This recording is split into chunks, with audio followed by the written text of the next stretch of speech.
So I'm here just to share with you some things we've been doing with online assessment in the art department this year.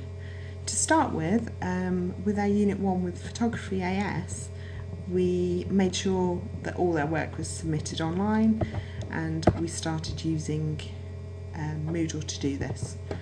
So if I go into one of our early tasks, the other thing I've done to help me really manage the groups and the work that's been submitted, I've actually set up different groups. So when I go through to the assignments, I only see my own teaching group of assignments, so I don't just see this huge sprawling list of names.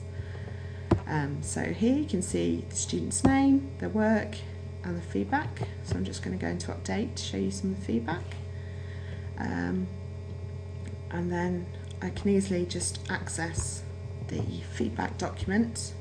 I can download it and have a look at it. The reason we've done things this way is it makes it much more transparent for students. Students can always access their feedback.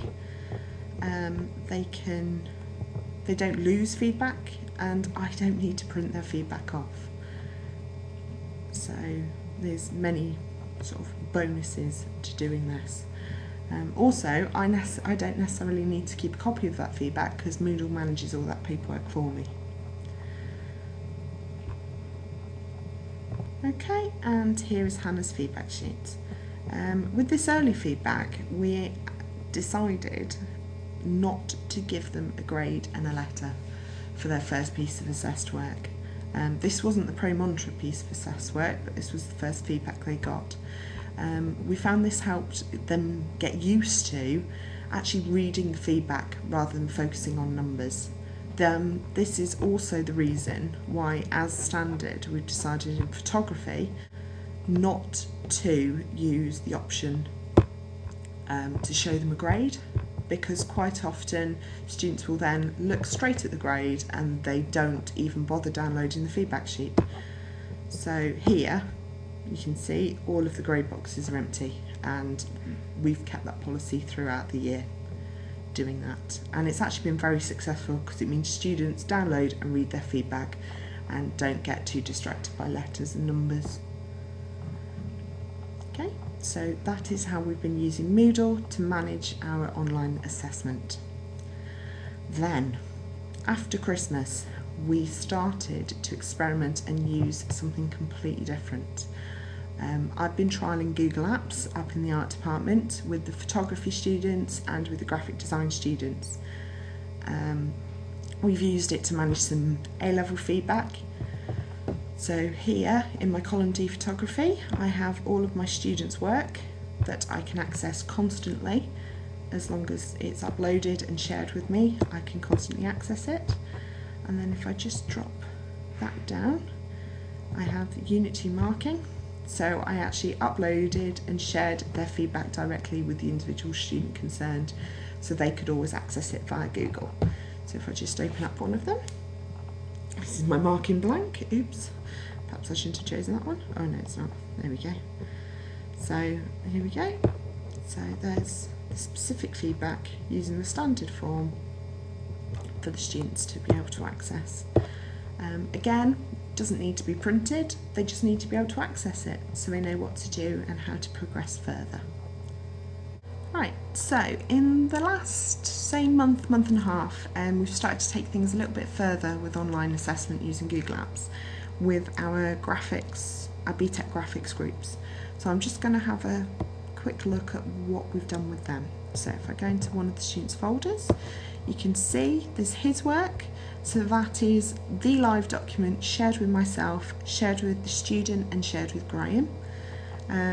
It's a document that's owned by the student, and then we have other editing rights on it.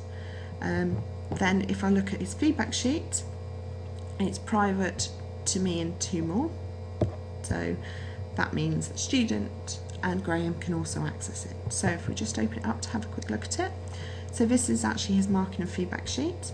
So you can see some comments against the criteria, action points, what he's done well, and how he's progressing against the different merits and pass criteria. You'll notice towards the bottom there's some blue writing. That's just showing that it's been updated a number of times. So if I go into the revision history, I can actually access exactly what's happened and when, which is another beautiful thing about Google Docs, and it also doesn't make me scared to share things with students. So if Ryan wanted to log on and change his assessment, he could, but I can see that he's done it. And I can also go to a later version and restore that version. So I can get rid of any changes he's made, so we're back to the original master copy untouched. So here you can see that Ryan has actually changed it, so I'm just going to go and have a look and see where he's changed it. So here you go, highlighted in pink is a comment about what he needs to do.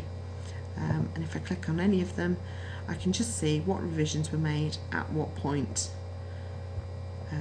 to make sure I'm happy and agree with everything. So this is his marking sheet. I have not printed this off. It is not saved anywhere apart from on Google. Ryan can access this, and if he wants to print it off, he can print it off. I'm not going to do it for him because I think that's a waste of my time. I don't need it on paper. He can choose if he needs it or not on paper. So then I just want to show you what else we're going to do with these marks. So down the side you can see he's met a number of criteria. So we have a tracking document which is then shared with the entire group, so all students can see how other students in their group are progressing and how they're progressing.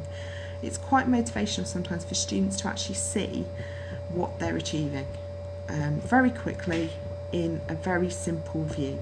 Of course they could access all of this information on ProMonitor, but it tends to be it's not in the same place as their work.